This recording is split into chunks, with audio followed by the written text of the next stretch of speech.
So we've calculated that if you do get a white dwarf to collapse by putting too much mass on it, it'll fuse the carbon oxygen up to something near the iron peak, and the amount of energy we're getting out is vastly more than even these pretty spectacular classical novae we've been talking about. So we need some sort of explosion that's more than a nova. Let's call it a supernova, for example. Is there actually any evidence for explosions even more violent than these classical novae? Well, Paul, there were seen in ancient times some really bright things. Probably the brightest thing was seen in May 1006, actually the 1st of May 1006. The Chinese were very good at keeping records, but this was also recorded across the Middle East and in St. Gallen in Switzerland. And this object was amazingly bright. It was about 100 times brighter than Venus, or roughly as bright as the moon when it's half lit, but in a point of light.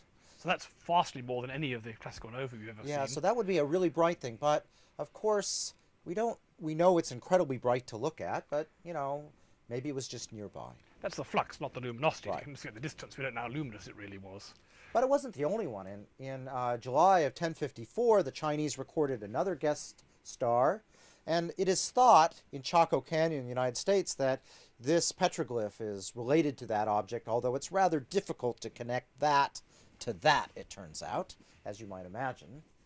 So there's another one. And then not much happened until almost 500 years later, when Tycho Brahe saw a guest star, or what he wouldn't have called it a guest star, he would have called it a new star in the constellation of Cassiopeia, recorded right here.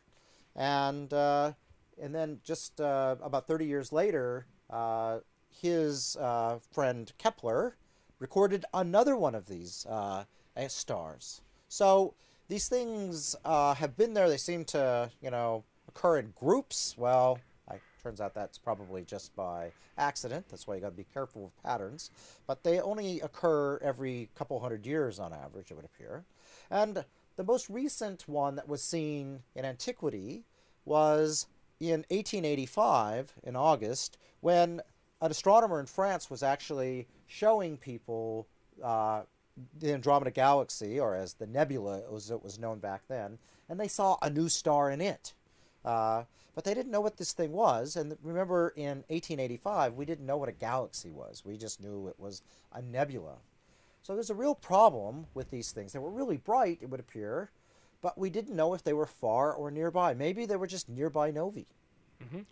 And in 1923, on this plate taken on the 6th of October by none other than Edwin Hubble, he found a variable star that he knew how bright they would be in the Milky Way, and this one was many orders of magnitude fainter, indicating these nebulae, or galaxies as we know now, were very, very far away. And so S Andromedae, that object that occurred in 1885 in the Andromeda Galaxy, must have been very bright indeed. Yeah, they'd be as bright as they appear to be, but in this case, millions of light years away. I mean, that's got to be a phenomenal luminosity. Yeah, about 10 to the 44 watts, so a lot of 100-watt light bulbs worth. So It's amazingly ballpark bright. about what we were calculating for the energy from collapsing a white dwarf. Yeah, funny that, isn't it? Yes. So, one of the things you can go through and look at is these guest stars that occurred a long time ago, and what's there? It's probably a worthwhile forensic exercise. The problem is those records in 1054 weren't really good. This is sort of the area they knew it occurred. They knew it occurred roughly in the area of Taurus. And there's some interesting objects. There's the big giant star Aldebaran, a big yellowish star in the sky. The Pleiades, oh, that's an interesting thing, a big grouping of stars. And then there's this thing that Messier found and confused with what he thought might be a comet called M1. Now, if you look at that, M1, we call it the Crab Nebula now, and it's this remarkable ball of gas that's expanding at several thousand kilometers per second. It sort of looks like an explosion. And if you take its current size and you extrapolate backwards at the speed of expansion, you can presumably estimate when it went off. Yeah, not only do you have the speed of expansion, you actually see this thing getting bigger in real time. If you run it back, it turns out it appears to have exploded, whatever created it, in about 1050 AD. So pretty well lined up to that 1054. So maybe these guest stars and this are related. Indeed, we are almost certain of that now. And they look like explosions, and very powerful explosions indeed. So when it was realized with the distance of galaxies that there were these supernovae, none other than Fritz Zwicky, shown here, decided to go out and really try to understand these. The problem is they're very rare. If you just wait for the next one to happen, well, I've been waiting my entire life for a supernova to occur in the Milky Way. Fritz Zwicky was a smarter man than that. He said, I'm going to go out and look at a lot of galaxies, but to do that I need a new type of telescope. I need a Schmidt telescope.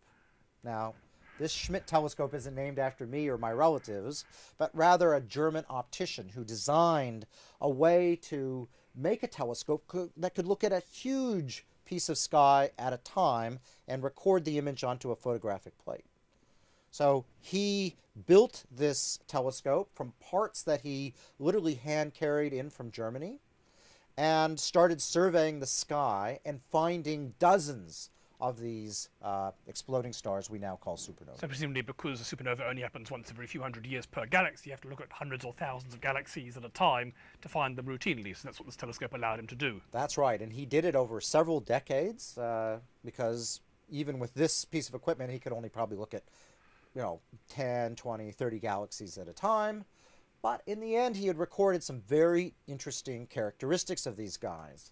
They really came into two flavors.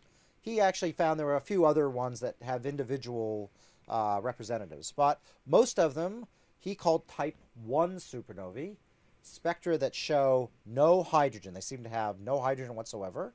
And then type 2 supernovae, spectra dominated by hydrogen. So our two flavors.